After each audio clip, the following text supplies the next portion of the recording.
The mother of a woman who died from an infection in Spring Hill. Our Lauren Lowry is covering this for us. Lauren, her mom says this was entirely preventable. Right. So we spoke with the mother of 39-year-old Alicia Brown. She told us about her daughter moving into a house in Spring Hill back in October. And within weeks, she developed a cough. Now, for nearly 2 months, Alicia's mom tells us she really suffered, developing chest pain, body aches, coughing. Finally, on December 8th, she went to an emergency room. They treated her for bronchitis. They gave her an inhaler, a prescription for prednisone, which is a steroid.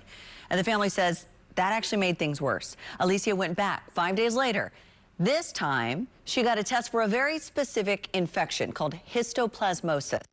But she would never learn the results because within 2 days of getting that test, Alicia died.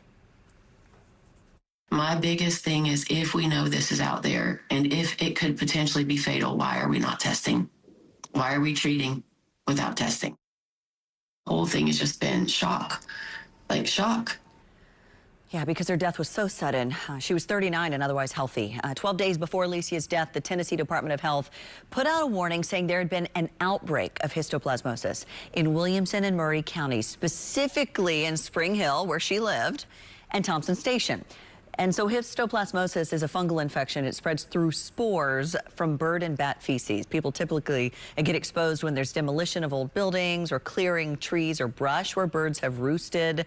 Gwendolyn, the mother, told us they found out prednisone, which Alicia had been prescribed, can be fatal for somebody with histoplasmosis. The family is still waiting for the official cause of death. Lastly, if you're having a hard time getting tested for histoplasmosis, you can call the Tennessee Department of Health right now.